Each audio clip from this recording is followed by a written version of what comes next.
Good evening and welcome. My name is Loretta Lyons. I am the programming librarian at Guilford Free Library. We are happy to bring you this virtual performance of Eleanor by the Moses Gunn Play Company tonight. And now I'd like to introduce Gwen Gunn, co-founder of the Moses Gunn Play Company.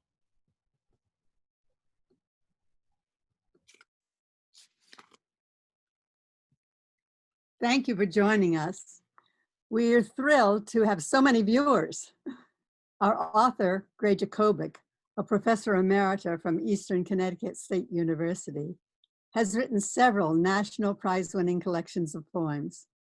Most recently, The Banquet, New and Collected Poems, received the William Meredith Poetry Prize and was nominated for the National Book Award in Poetry and the Pulitzer Prize. Eleanor, from which this play is entirely derived, has also been nominated for the National Book Award in Poetry, plus the Lambda Literary Award and the Penn Volker Award. It was published earlier this year by Kevin Carey Press. Tonight's play makes use of only about half of the poems in the collection, since it would have otherwise been too long a program. So we encourage interested viewers to read the dramatic monologues in their entirety, as well as those not included in this presentation. By ordering Eleanor directly from the publisher, Kevin Carey Press, which is on the library website, or through any bookseller. The poems were selected and arranged mainly by Gray and our actress Susan Jacobson, with Norman and me throwing in our 2 cents when we couldn't bear a favorite part to be left out. Susan Jacobson, the star in this show, is a professional dancer as well as an actress and has received the 2019 United Solo Award for Best Physical Theater for her one-woman show, Collecting Driftwood, which was sold out at the Theater Row Studio Theater in New York City. She is currently working on the new HBO series, The Gilded Age, and her video, Broken, is looping at the 2020 People, Politics, and Planet Gallery art show. Broken can be viewed by clicking on the library website. And now we are pleased to present Eleanor, a play reading adapted from Gray Jacobik's book of poetry by the same name and performed by Susan Jacobson. I was born Anna Eleanor Roosevelt, called Eleanor after my father, Eliot. My daughter is Anna Eleanor, called Anna. Her daughter, my granddaughter, bears our name as well, only we call her Sisty. Anna Eleanor Roosevelt is the name I bore until I married Franklin and added a second field of roses from the Dutch to my name. Soon I will be name only, Anna Eleanor Roosevelt. Anna, after my mother, who died at 29. Eleanor, after my father, who died at 34. Field of roses, a name to be carved in stone. Yet a vision, if you will see it, one field of roses followed by another.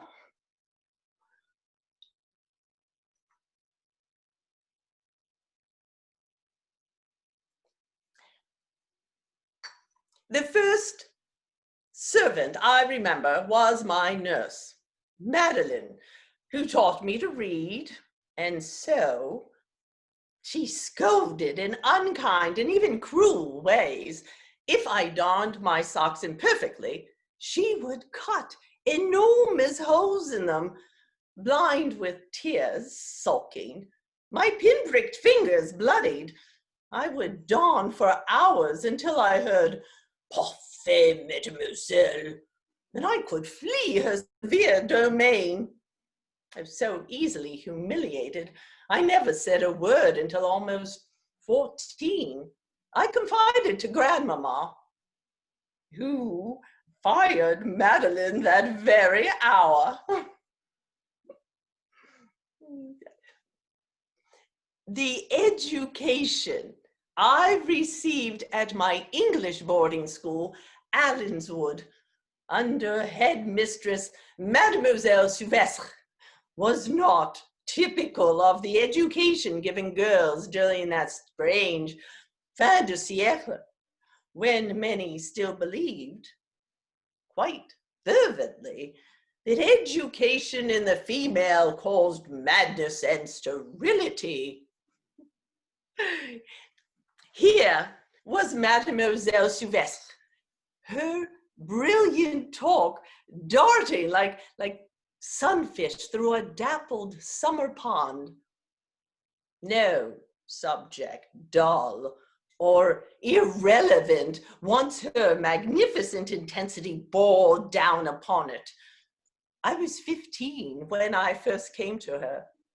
She, 68. We took history classes in Mademoiselle Souvestre's library, a charming room, lined with books and filled with flowers and art on the walls, including nudes, which we were afraid to stare at lest another might see our curiosity. Mademoiselle would stand before a large map and lecture on the wars and the political alliances that shaped the beginning and end of nations, the heroes and moral issues of the art and literature of each era.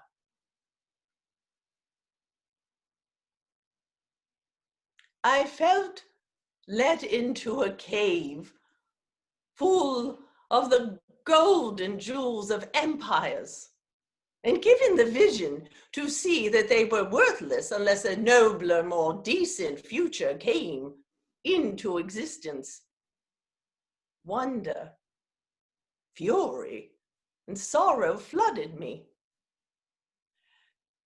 I felt the moving shuttle and cock of all human striving and my own small existence weaving itself into history's imposing embroidery. She,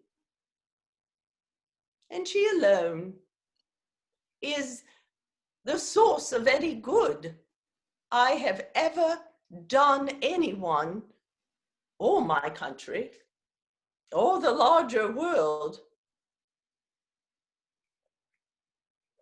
Many of Mademoiselle's fascinating and impressive friends, both men and women, appeared at dinner, which at Allenswood was always formal, since I was a favorite.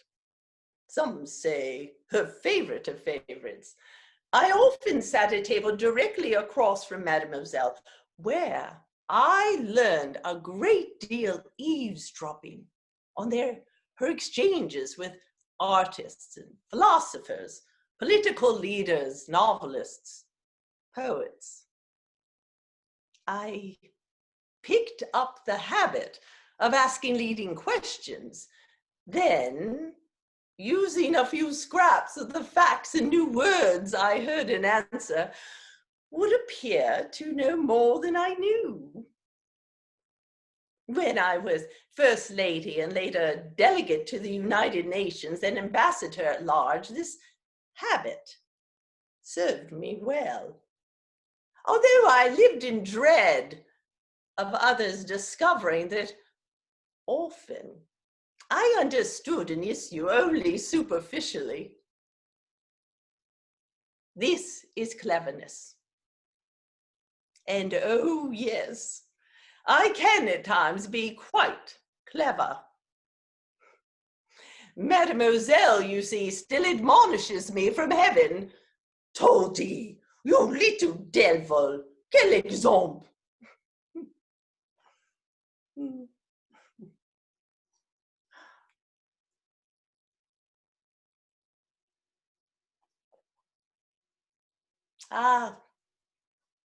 Franklin, fifth cousin once removed. Ours was the sweet and idealized love of youth, immersed in the illusions no one in our lives dispelled us of. I was 19, he 21, still at Harvard. I took back from him years ago my vulnerability, sealed myself like a housewife seals her preserves with paraffin. Our wedding day was St. Patrick's Day, 1905, when Uncle Teddy, then president, stepped away from the parade he was leading through the streets of New York and stole all of the attention. Its last day.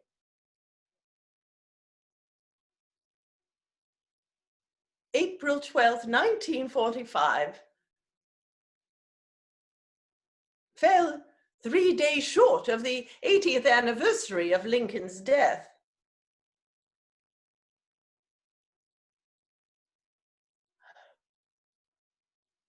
A few years after Franklin and I married, my mother-in-law hired Charles A. Platt to design Siamese twin brownstones on 65th Street. We had a common entryway, her door to the left, ours to the right. Mama insisted on pocket doors. Doors opened onto 4 of our house's 5 floors. Thus she would appear a white revenant in her sleeping robe at night, or any hour of the day, corseted and brusquely intrusive. I never felt free. One evening, I began sobbing and could not stop. "You've gone quite mad, Eleanor," Franklin fumed. I simply couldn't abide living one more instant in a home I had not chosen. "Why hadn't you raised the matter sooner? Oh, for God's sake, for pity's sake." But I was dutiful. Duty was all I knew. I complied. I acquiesced. I adjusted. I seldom raised objections. But then I brooded, schemed, undertook subterfuge, work behind the scenes, became a covert manipulator of emotions, qualities in me that over the years served Franklin, the politician, even though they infuriated the man.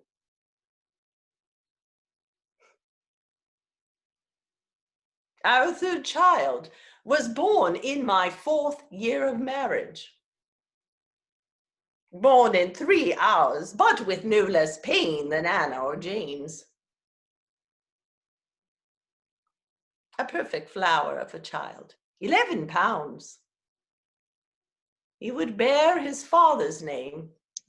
6 months later, we christened him in St. James's Episcopal Church, where Franklin and Franklin's father were christened, where on Franklin's side, all Roosevelts dedicated their own to Christ. Weeks later, at 7 months and 15 days, we buried baby Franklin in the graveyard at St. James's.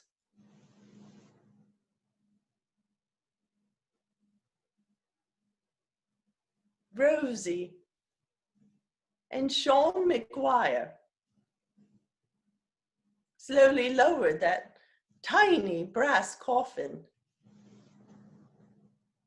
Scrape, scratch, shovel to gravelly earth, thud, thunk, as earth hit brass.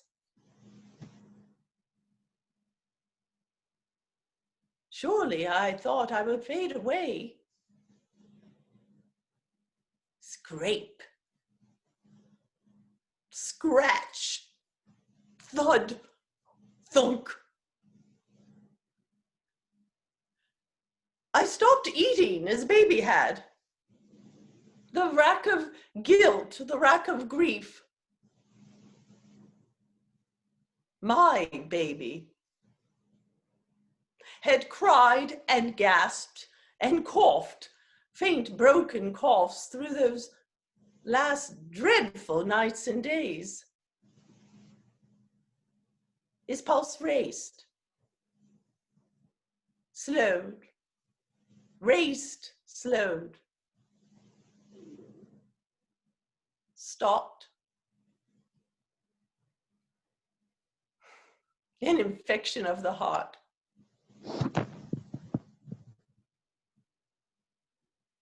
A soul had passed through me I never knew. For I handed him off, as I so often had, to a servant or his nurse. From November to spring, I woke up wailing to whoever attended me, "We must get baby out of the ground. He's alive. I know he is. He'll freeze if we don't get him out. Help me, help me. Please, please help me."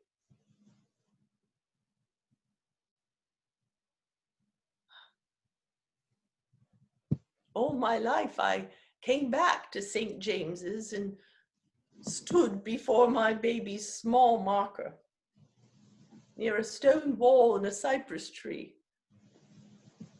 Mornings in orange light would glow reflected off the back of the church, and beyond the dark Hudson and the first bluish purple ridges of the Catskills. The terror of being buried alive never left me. 50 years later, so I wouldn't wake in the cold, bitter dark as I was sure baby had, I begged my doctor, David Gershowitz, to have my carotid artery severed after the coroner certified death. And David promised he would.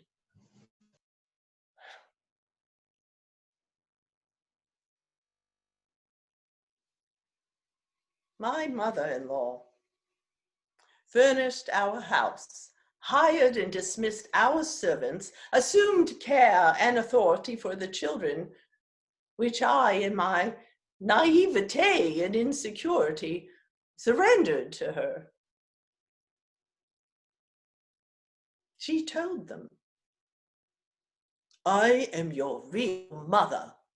Eleanor merely bore you." And when I did dare a decision, she found fault every time. Soon I stopped speaking, stopped thinking. In the snarls and knots of my hours, I crawled, lost in a stranger's nightmare. 6 times in 10 years, I carried a child and gave birth. My social function. I never questioned the given order. What was and what was not done by a woman in my position. You see, through the early years of my marriage, I was not yet a person, not a true person.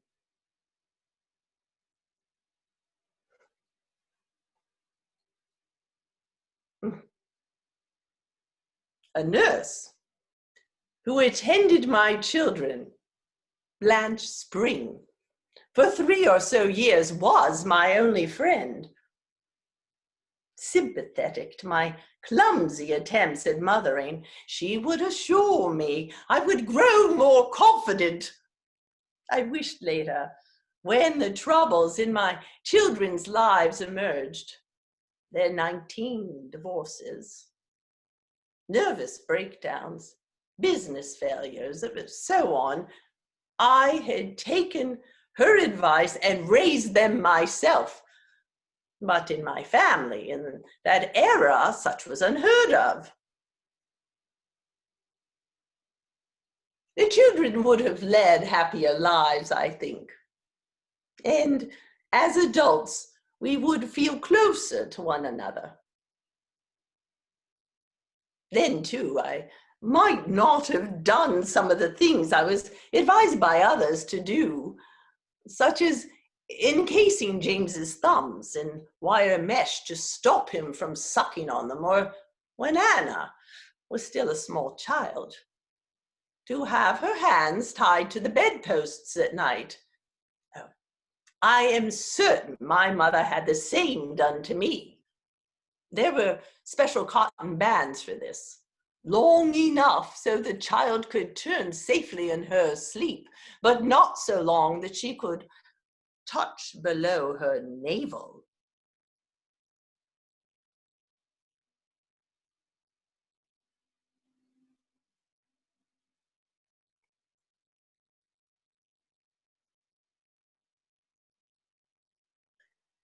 Shipboard. From Great Britain to New York, Franklin stood on the icy deck for each ceremony. Caught pneumonia and that ravaging influenza near the end of the war. The remains of 43 sailors and officers were each sheet-wrapped, bound, commended to the depths and to God, then slid into the cold, dark Atlantic.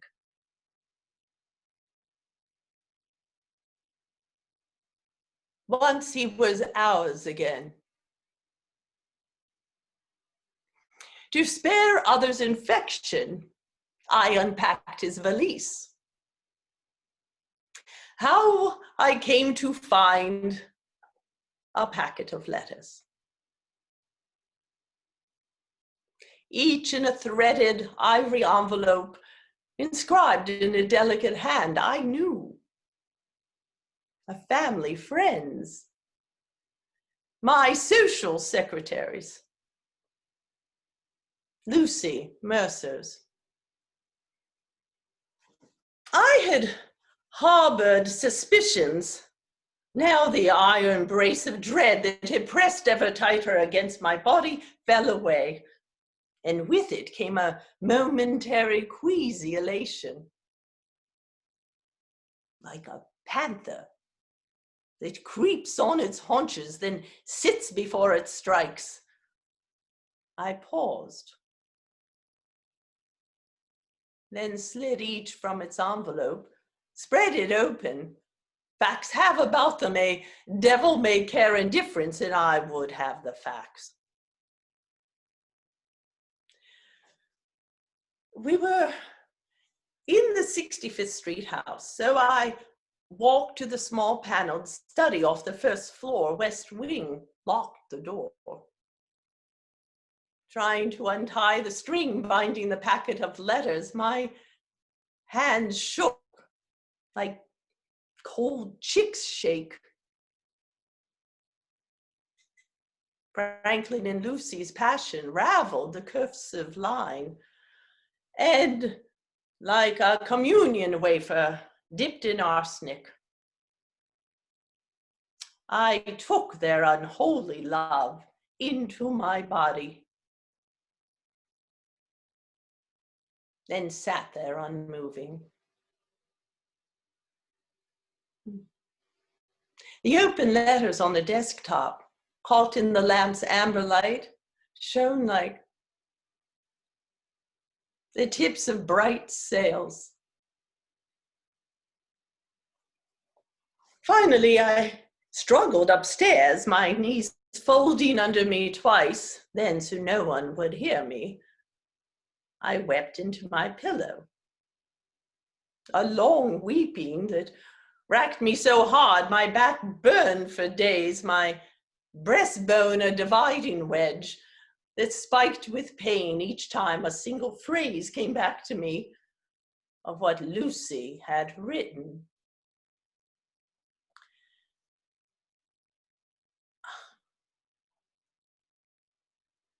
He had taken her out driving through long afternoons in the Virginia countryside.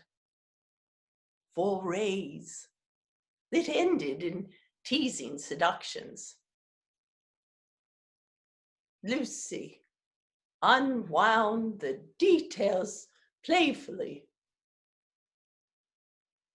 Franklin's praising her face, her thighs, back, breasts, her graceful motions, his awed how sweetly she welcomed his advances.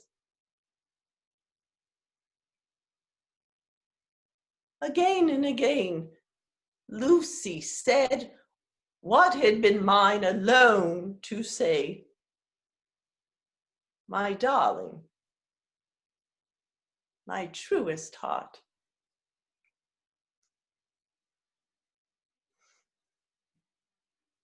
I could see him in that straw hat he wears, cocked to the side, his radiant smile, hear his hearty laugh and that murmur he makes when he's kissed.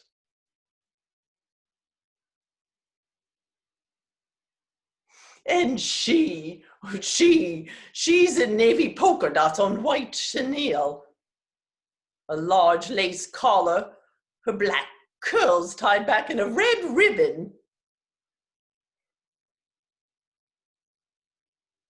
I offered Franklin his freedom, of course. Mama and I, and Franklin, sick as he was, spoke in the parlor the next afternoon, a solemn conference. She said she would cut him off without a cent. He would not inherit Springwood, and she reminded him Miss Mercer was a Catholic and could never marry a divorced man. Later, Louis Howe confirmed for him the certain demise of a political future. I held all the cards. The cards for a world demolished. What I required was his pledge he would never again see her. He agreed. Our gaze locking for an instant. Did I ever again look so deeply into him or see his eyes? I think not. I could not have borne the connivance I would have found there.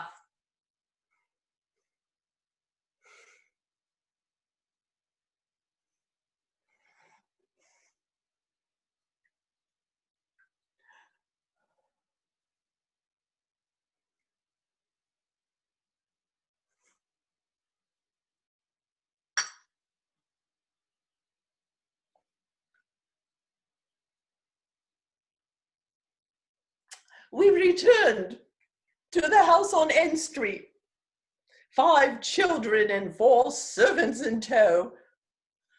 Appearances returned to normal, although I could neither command my body to enter the room he slept in, nor permit him to enter mine. Both of us disconsolate. Revulsion and rage drained me. But what sickened me most was that I had yearned desperately for such an easy intimacy that was theirs. Only I believe Franklin was incapable of giving what he so joyfully gave Lucy. Why had he never given me as much?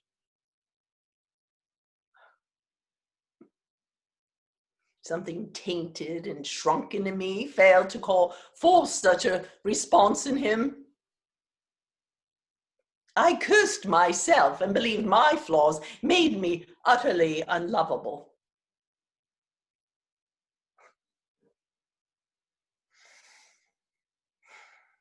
I was alone on my 35th birthday.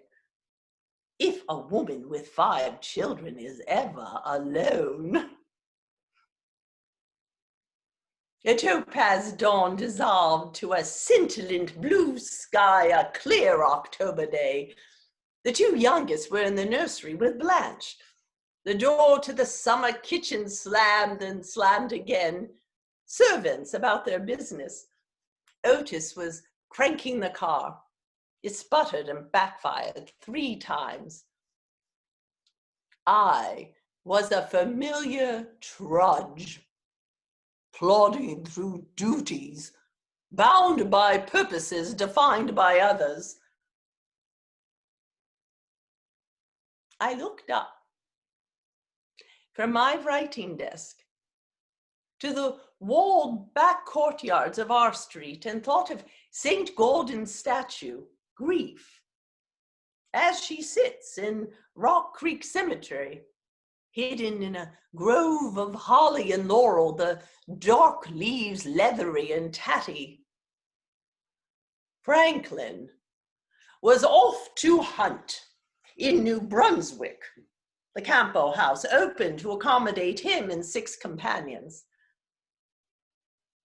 I imagined the men sitting before the fieldstone chimney after dinner, enveloped in cigar smoke, amber whiskey glinting in firelight, Franklin's voice loudest among a raucous trumping of speculations and gossip, the certain recounting of the week's proud kills. Moose, elk, deer, fox, quail.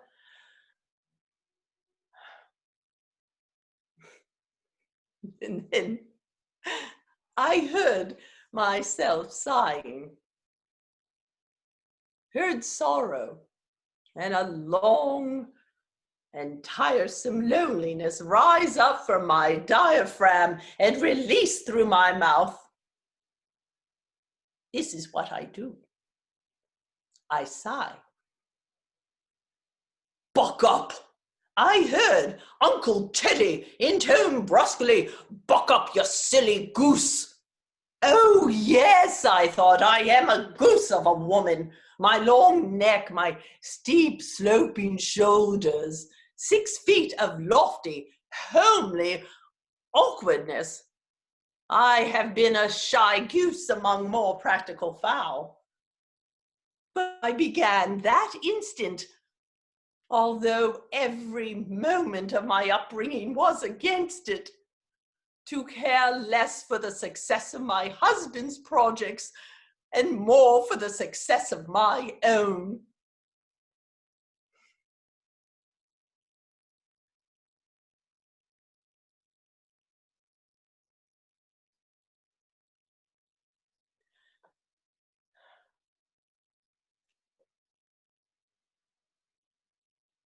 When Franklin became ill, he was struck first with chills, weakness, exhaustion, then paralysis, moved up from his feet to his knees, then his thighs, back, across his abdomen, and even at one point to his arms and hands. I dared not show him my terror, warm to the dread that held a wall of ice against me. My lungs seemed to shred themselves against my rib cage. At times I could barely breathe. He could neither urinate nor move his bowels. I knew he would feel humiliated if anyone else catheterized him or gave him an enema. and that he would die if I did not do these things. And so, remembering everything the children's nurse, Blanche Spring, taught me, I did. I bathed and shaved him, brushed his teeth, emptied his bedpan, removed his soiled sheets, wiped his legs, his buttocks, turned him again and again to prevent infection. I was most intimate with him in these ways. The first time I had touched him since he had betrayed me. This man I had not yet let back into my heart was now again my heart's sole object, the focus of all my thought. While Franklin, then 39, must have felt terrified, he never once expressed fear or self-pity. If he felt betrayed by his body or fate or God, he never said so. He was kindness and gratitude itself. "Thank you, dear Babs," he'd say, in the sweetest of voices. "That's so good of you, dear." When I'd done any of the dozens of tasks that filled my days and nights, I slept on the couch, a few feet away in that upstairs small bedroom where this horrendous drama, our great crisis, unfolded.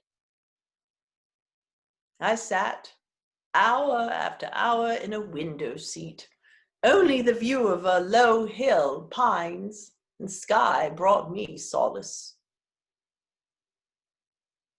The incongruity between these private and, for me, severely trying moments and my knowledge of Franklin's flamboyant personality, a man regarded as a bon vivant, astounded me. I bore witness to the spirit and the flesh, appearance and reality. All one must weigh and measure, a prince lifted up high and brought down low. I'd think, then correct myself. A tender-hearted and vulnerable man, ennobled because he embraces ill fortune with a generous spirit. I saw how love would have its way, not one's favored or wished for way, but its singular and mysterious way.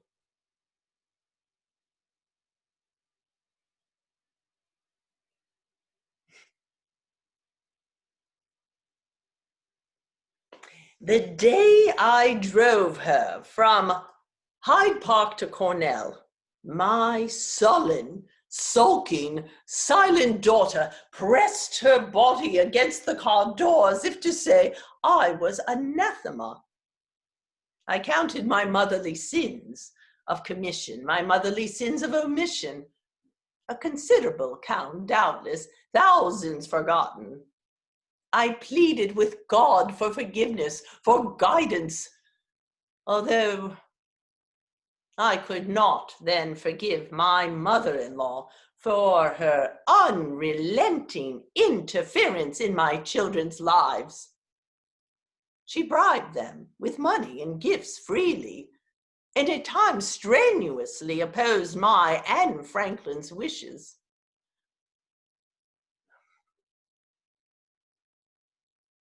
The day before, Mama told Anna she'd become a spinster if she went to college, that a bookish girl is terribly unattractive. My grandmother and godmothers believed this as well. Thus, My own formal education ended at 17. That I hadn't attended Vassar or Barnard, as many New York women of my generation and class had, was a great loss to me.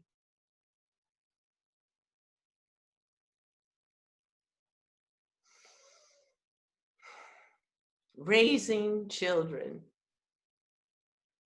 is perhaps an impossible task.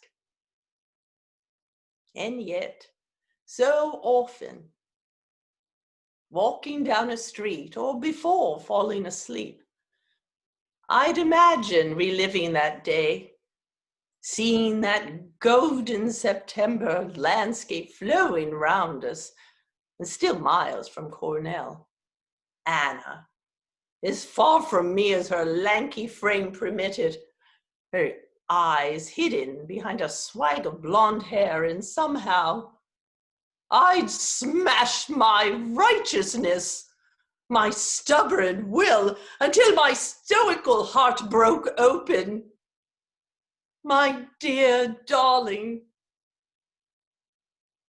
my magnificent girl, my precious Anna.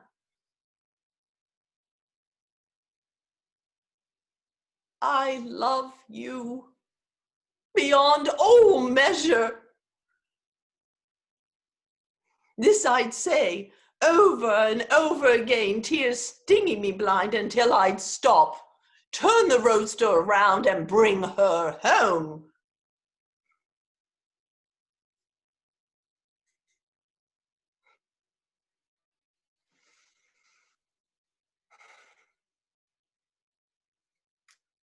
Brilliant blue sky days and deep green pines and the sea, glorious to behold on Campo. Yet I loved the fog-bound days as well, when a delicate beauty felt as near as a goddess to the Greeks. I liked to hear the wind whistle and howl in the eaves, a comforting sound to me, as if I were held by a dear, tremendous soothing force. There might be children running in and out, crying fiercely a minute or two over a scraped knee or a toy or trinket claimed by another, but these were momentary disruptions. Oh, but was I happy on Campo! Mamma on her own cottage down the road, or off to Europe for the summer, Franklin rarely returning since the summer of his paralysis. Esther, Marion, Nancy, and Caroline visiting, or any mix of a dozen women friends over the years. We would breakfast on the patio, immersed in the atmosphere of island, garden, sea, and sunshine, linger in conversation for 2 or 3 hours. Nothing more planned than a trip to the grocer or a walk around the pond. Sometimes we gathered mussels with the children and their friends after we swam and had taken a few hours to write and read or sleep. Inevitably, Nan would start the giggles going round, and then the laughter was irrepressible. We were keen on our views, on this cause or that, or for a novel or a play, and we loved to gossip and reminisce. We would tease whoever was gloomiest until she broke and put irritation aside. Women in our late 30s, our 40s, then our 50s, women conspiring under conditions of privilege and isolation, of great natural beauty and abundance, and usually in glorious weather. Women at our peak, at the full of life, women who knew too well that behind tranquility, conquered unhappiness always lies.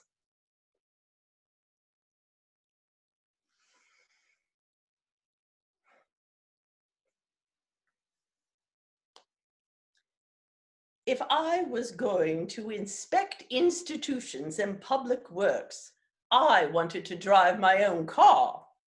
I refused to be chauffeured about in a limousine. So Franklin, then governor of New York, assigned Corporal Miller, a state trooper, to guard and escort me.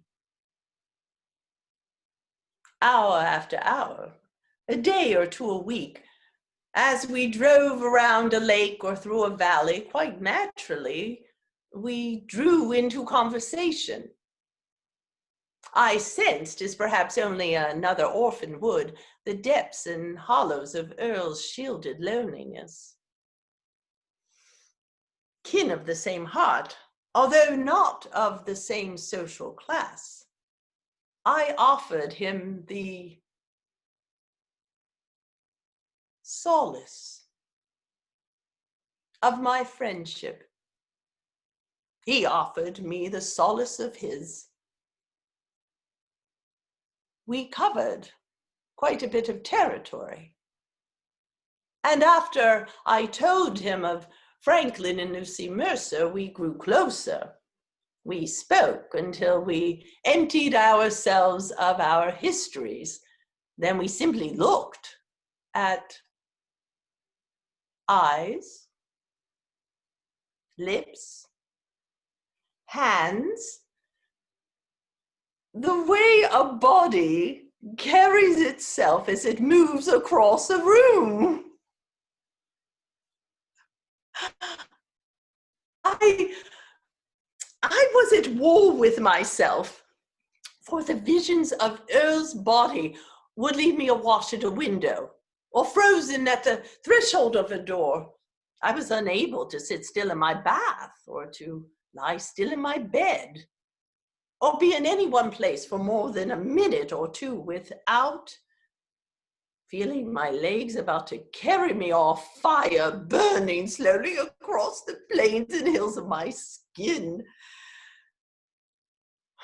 Not only had I absorbed every scintilla of Grandmother Hall's prudery, but for 11 years, I had clung to my indignation, my self-righteousness over Franklin's infidelity, and now I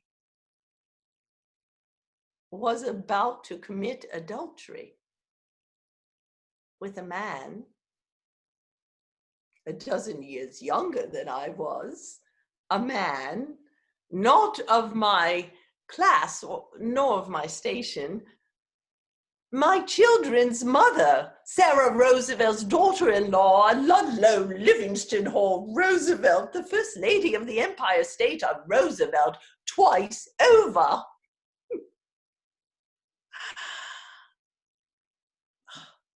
Earl touched my body with such reverence. "Oh, my lady," he'd say, "my dear, dear lady." And my pulse would race with the joy of it.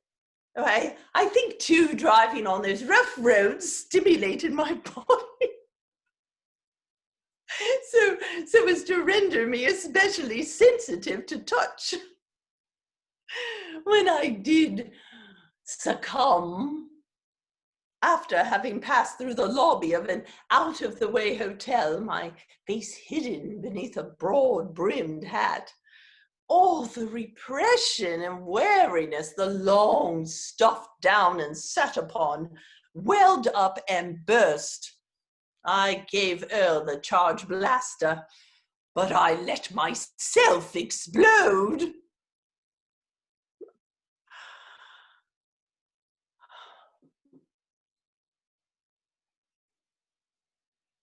Franklin would succeed in the election.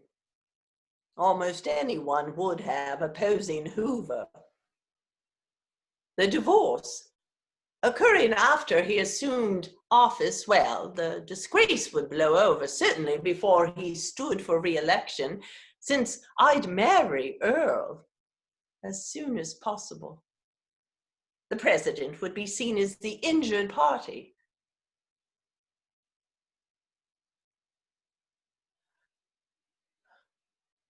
I wouldn't have minded the infamy on my head alone. But then, what kind of citizen surrenders the opportunity through her proximity to a president of doing some real good? I was frozen, a rabbit in a rifle sight. And Earl, ever protective, and in these matters quite cunning, my knight errant, my chevalier, to quell rumors running through the barrooms and bedrooms of Albany, Earl had proposed to Ruth Bellinger. Against Mamma's objections, I was arranging his wedding at Hyde Park. Over the years, after Ruth, Earl divorced and married 2 more times, and most regrettably, after Franklin's death, when I was, in a sense, the nation's widow, his 3rd wife, seeking her divorce, named me a co-conspirator to Earl's infidelity. One occasion I was grateful I carried the Roosevelt name, and by then I could direct my income through discreet channels. His wife was given custody of their children, a girl named Eleanor and a boy named Earl, and I've always hoped she set aside that settlement for their education.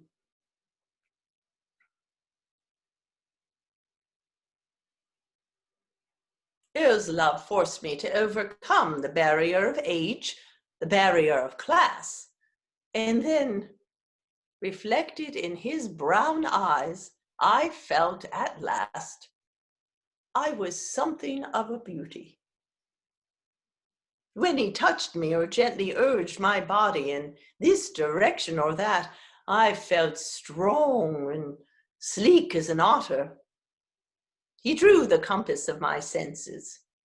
Once, in one of the dozens of seaside villages we would escape to for a weekend, 2 late diners on an outdoor patio, 2 anonymous, everyday lovers, with tears in his eyes, whispering in his deep voice, the words coming slowly, he said, "You are a great woman, dear lady, whose destiny I was born to serve with every ounce of my strength." I let his words show me who he saw me to be. And I thought of Mademoiselle Souvestre, all those evenings long ago in England when we schoolgirls sat about her in her parlor and she read to us. How radiant she was. How I longed for her to look up and smile at me. That deep confidence she bred in me returned through the extraordinary men and women I came to know and admire. My closest women friends, and Earl, Louis Howe, and Lorena, of course. For I could not admire myself and perhaps truly love myself until I saw how they saw me and felt how they loved me.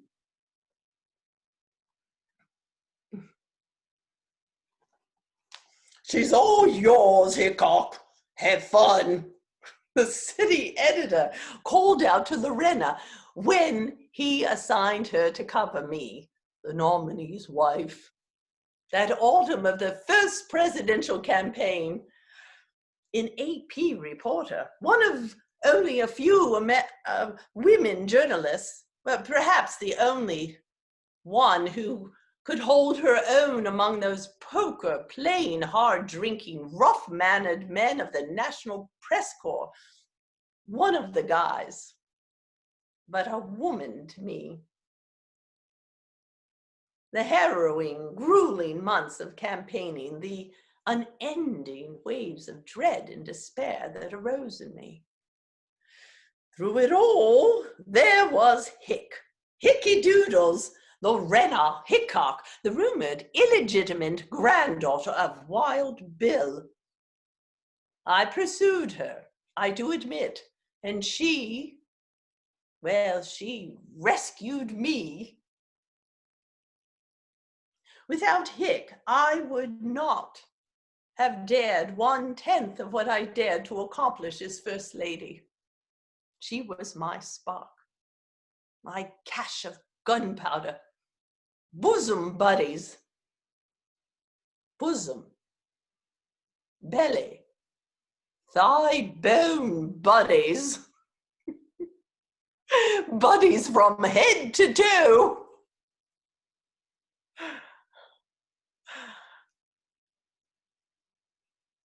With Lorena, I treasured her brilliant mind and the way my intellect shone in the light of hers. Lorena's belief in my capacity to carry off and with aplomb the role of First Lady enabled me to do some actual good, I think. She persuaded me to hold press conferences in the White House for the women of the press corps, and my late night letters to Hick and hers to me, at least portions of them suitable for the public, eventually evolved into my daily syndicated column, My Day, and into my books, such as It's Up to the Women. The column, books, and articles and speeches allowed me to reach and teach and at times persuade hundreds of thousands, if not millions. I never lost a feeling of kinship for anyone who is suffering, but translating feelings into action and then into policy, into laws that guaranteed economic security, housing, health, freedom, and so much more. Well, I wasn't the president. I merely had privileged access to a president. I did what I could continuously and persistently, but it was Lorena's ideas and mine that emerged with her, these, and her sweet smile, tender heart, her faith in me, her love in those early White House years that saved my life.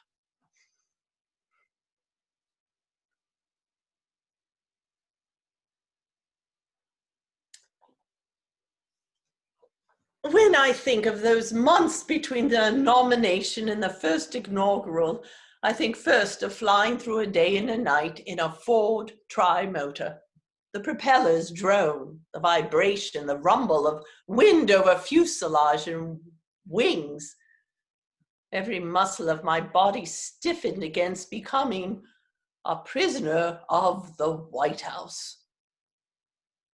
I knew I would stand hour upon hour, day upon day, grinning an automaton's grin, mouthing words of welcome, of flattery, my mind deadened by small talk. My time and spirit conceded to others. The solicitous, bedecked, cheerful Mrs. Roosevelt, I despised her. She who I would pretend to be. The feast of my private life, fought for so fiercely and at great cost, would, as First Lady, shrivel to less than a biscuit of hardtack. We flew from Albany to Chicago, Missy LaHand.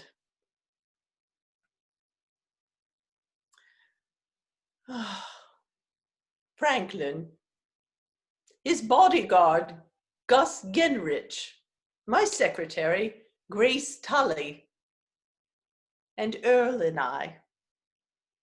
Civilian air flight in its infancy. Headwinds tremendous.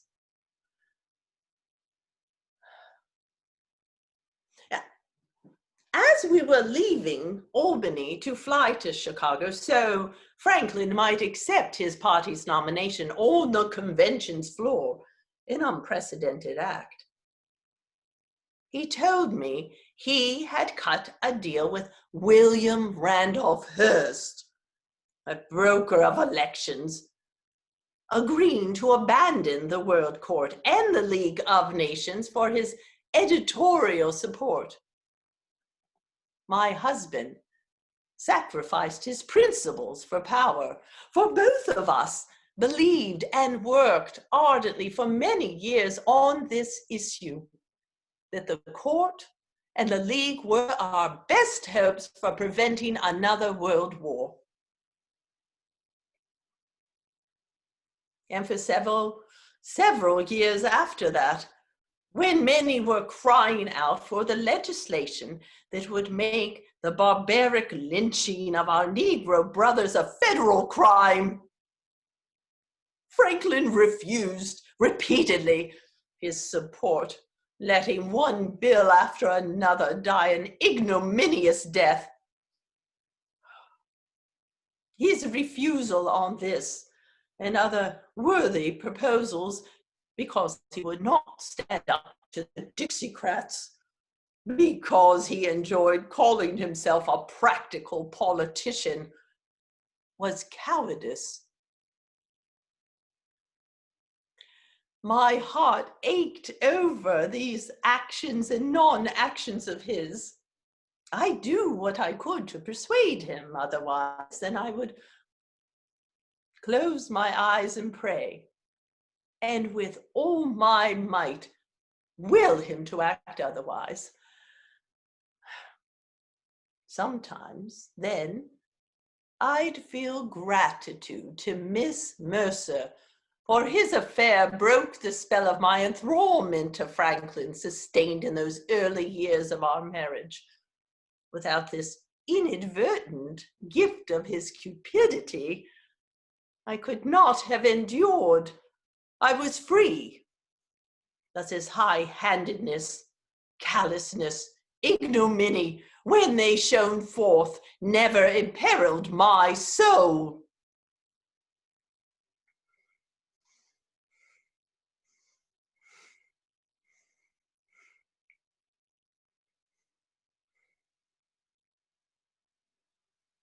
Visible from the small window of the plane, carrying us to Chicago. The farms and the villages of New York. They appeared as the peaceable kingdom in Eden, flowing below me. Then, as with nightfall, sparks or bracelets of light around a lake or along the course of a river before the long dock of the Alleghenies. When Franklin first sought the nomination, I was unhappy, although it was for him a tremendous triumph over adversity. But Earl and I had been lovers for 3 years. I could not endure the public pretense a moment longer. The children were grown. I was 47, weary of being dutiful, weary of caring, weary of my son's ill regard. Crossing the enormous dock of the lakes Erie in Michigan, Earl and I together near the back, Franklin and the others before us in the trembling, rumbling plane. To comfort myself, I repeated the words Christ spoke at Gethsemane. My soul is exceedingly sorrowful, even unto death. Then I leaned into Earl and whispered, "Tarry ye here and watch with me." He squeezed my hand and raised it to his lips and kissed it. I drew back and took up my dread and held it close, and into the dark of that unbearable night quietly said, "Oh, Father, if it be possible, let this cup pass from me."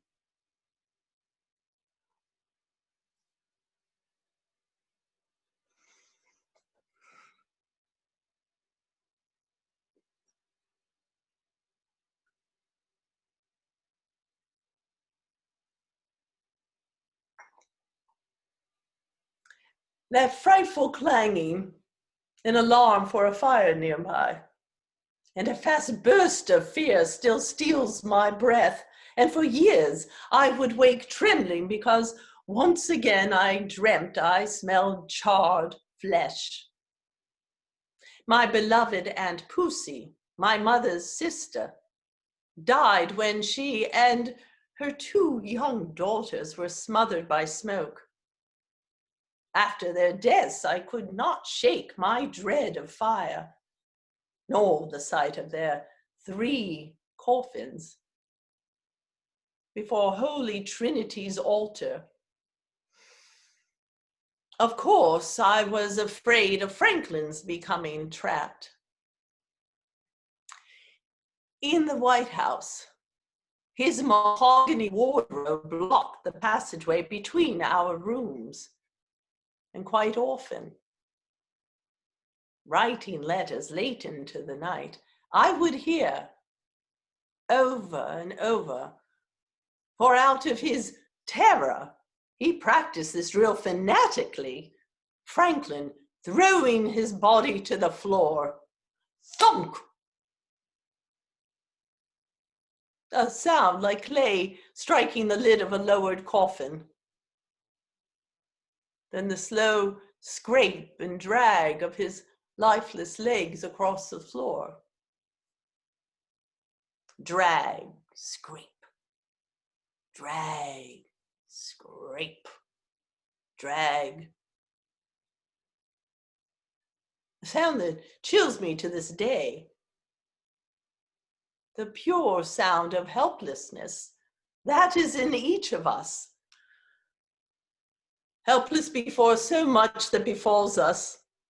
The sound of Franklin's helplessness before infantile paralysis, before war, before a heart slowly starved of oxygen. One drops into the dark, trusting the floor is there, and sufficient strength will come to crawl, to drag the impossible weight.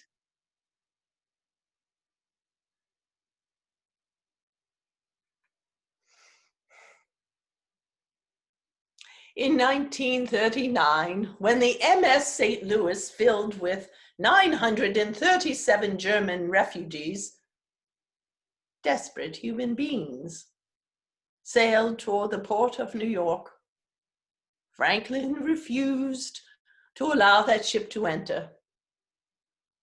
Cordell Hull persuaded him that it would be impolitic to admit Semites, the Dixiecrats again. Those poor people, men, women, children, were returned to Europe. And many became casualties of Hitler's systematic extermination. Now, Franklin did not fully realize what fate beheld them. None of us did.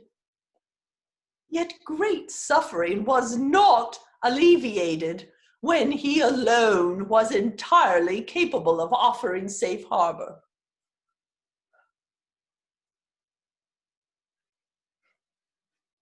I'd cringe inwardly when I'd hear Franklin defend himself with that jovial laugh of his and the words, "I am not a practical politician," said in that arch tone that signaled not to press him further. So much suffering wrought because his imagination only went so far.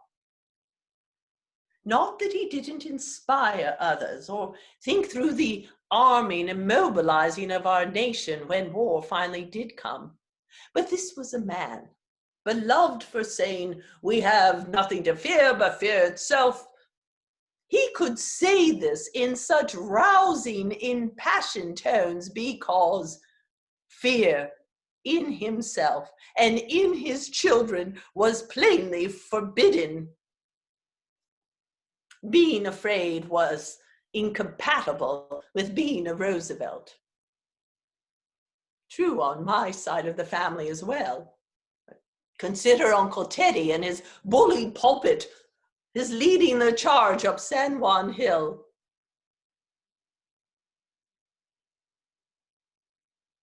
And I think that perhaps my father drank himself to death because he was afraid. In a world where there was no place for fear. Franklin's exuberant confidence, his unrelenting optimism, which I concede did do the country good, was dissembling, polished to such a high sheen. He himself was dazzled by it.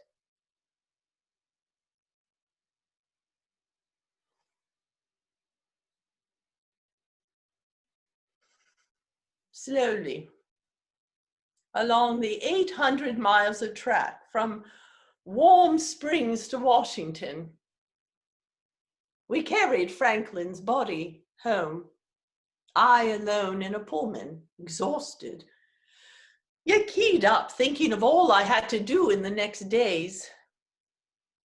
And there through a day and night, and into the next, at every small crossroads or town, along the streets of cities or in clusters at the edge of fields, people waited beside the tracks to pay tribute to Franklin. Men took off their hats, held them to their chests, bowed their heads. Boys stood with their arms around the shoulders of sweethearts or sister. Women weeping, men weeping. Once I glimpsed 4 Negroes in a cotton field fall to their knees in prayer. Rock of Ages or Abide With Me floated through the windows, church choirs waiting trackside, their voices swelling when they saw my face. Their children wrapped in blankets. Parents held them high so one day they might remember the train that carried Roosevelt home. I wept at such a tide of sorrow. At nightfall, we darkened the cars, lit only the last, the president's, so his catafalque draped in our flag could be seen for miles. I moved outside of myself then and entered the pageant of the public mourner. Caught up in this tempest of grief, lost, bleak, vague in myself, I felt surprised, nevertheless, by this great outpouring. I knew the man in his weaknesses and shortcomings, his failings as a father, husband, friend. He had betrayed me yet again, so I learned, within minutes of arriving to Warm Springs. For his cousin, Laura Delano, told me Lucy Mercer, Rutherford, was with him when his cerebral hemorrhage struck. She had dined at the White House several times that year, their meetings arranged and covered by our daughter. Franklin had promised me, on condition I not divorce him, he would never see her again. Last spring, with Franklin's circle of intimates shrunken, this loneliest of men reached out to me once more for companionship. I declined his request. My awful failing is not forgetting a hurt, rarely forgiving one. That night, we carried Franklin's body back to Washington. I drew back the window curtain of my berth and until dawn watched those lining the tracks. Their bodies, the very body of the nation, seemed to pass through my recumbent form. And then I took in the scope of what Franklin and I had begun in those Groton woods beside the Nashua River when we pledged ourselves to one another 42 years before. He had his second wife, Missy Lahad, whose company I never begrudged him. I had my loves, Earl, Lorena, my life apart from his. There were 5 children to live for, appearances to maintain, our country, the Depression, war, the world's future. What had become of that immense passion? Well, surely it was here. Those men and women weeping as a saint had died, instead of a brittle, irascible, complicated man. A man ruled by desires and whims, a need for subterfuge, flattery. A man of such particular thoughtlessness, in certain regards, he would stun me to disbelief. And yet a lonely man, desperate for companionship, who would flirt because he could not bear solitude. All the while he had the people. How beautiful their hands, their faces, the reverence and dignity of their being. As was not true with me, yet so with them. In all the things that were of real permanent importance, he never let them down. In the years to come, spoken in the thousands of varied accents we Americans have, causing my throat to clutch, my tears to rise. Hundreds upon hundreds would say to me, Mrs. Roosevelt, I loved your husband. When we buried Franklin at West Point, cadets raised their rifles and cracked the crisp air. After each volley, our dog, Fala, barked. A child whimpered. And as always happens in life, something was coming to an end, something new beginning. I mourned Franklin, genuinely, and with all the complex, contrary, and varied emotions that marked our 40 years of marriage. I did not weep. Franklin died in the little White House in Georgia, not the White House. And there beside him, Lucy Mercer Rutherford, not me.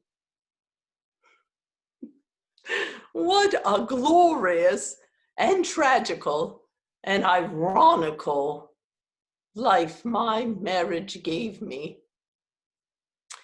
Joined by Holy Sacrament, by our children's lives, our baby's death, through Franklin's paralysis, his political triumphs, but mostly by our common dream of better, happier, more just lives for all people of goodwill. Ours was a marriage, accommodated in private, performed in public. Yet we admired and respected one another, though oftentimes begrudgingly.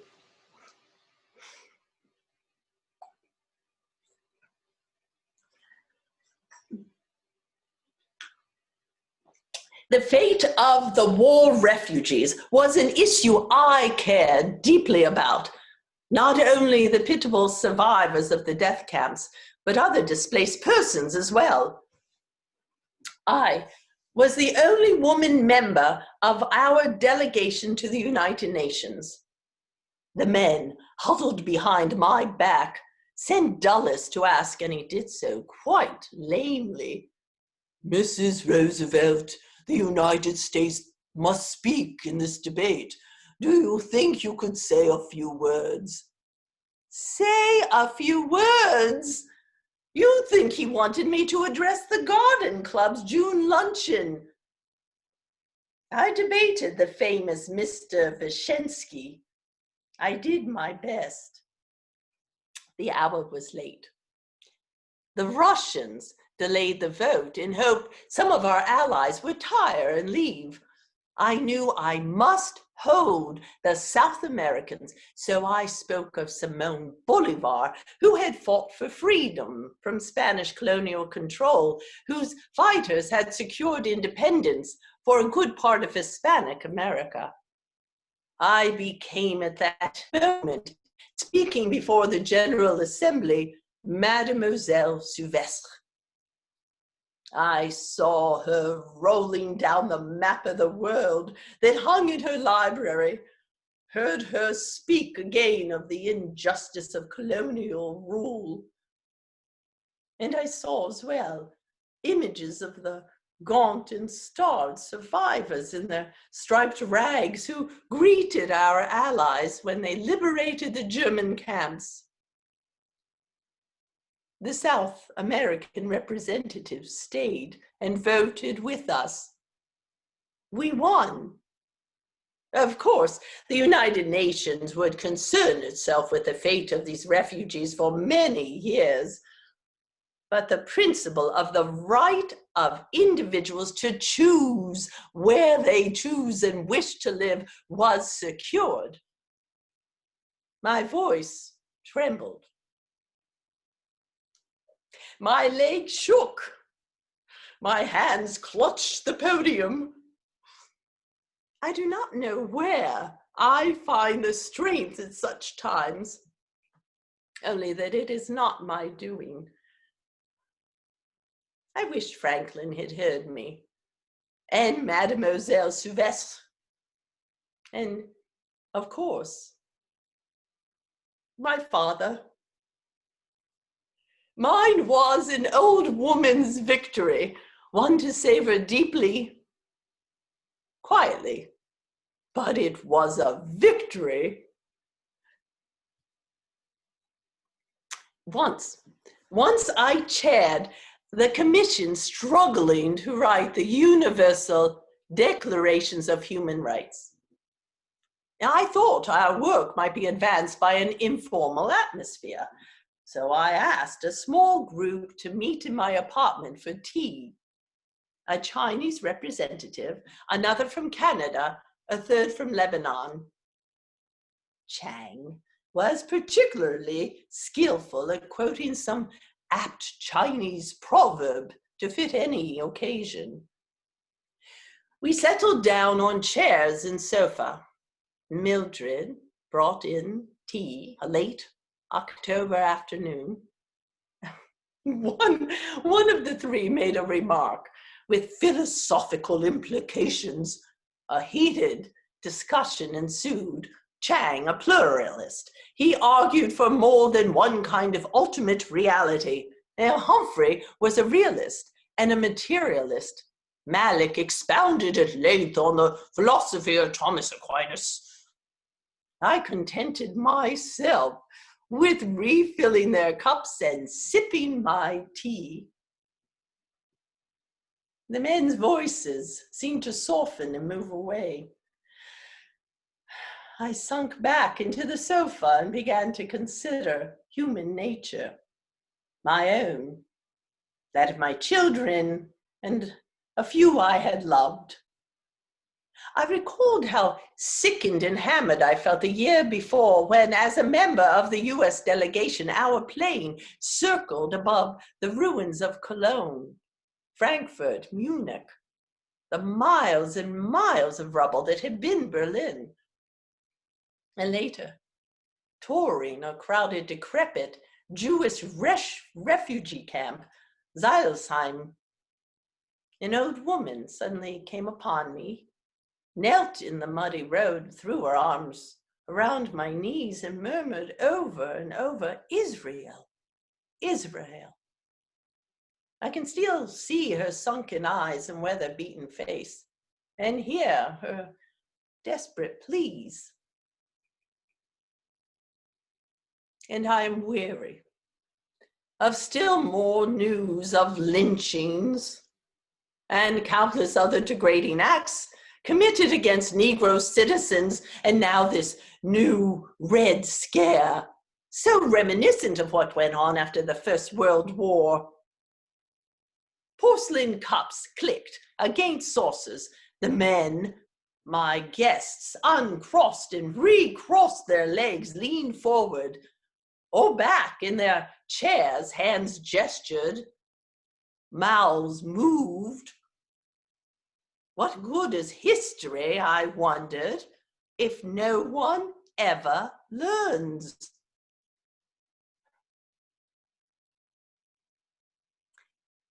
Finding myself First Lady of the state of New York, then First Lady of the United States, later a delegate to the United Nations General Assembly, finding myself first chair of the UN Commission on Human Rights, then ambassador at large. All of these positions of authority caused me to feel at first immensely uncomfortable, inadequate, even terrified. Each time a new world opened at my feet, I stood at a precipice. What could I trust in myself to carry on? Who said, "Eleanor, you can do this"? I knew my own heart, knew I was good, knew all true accomplishments are comprised of separate individual acts of courage. I trusted I could love, could literally generate love when needed.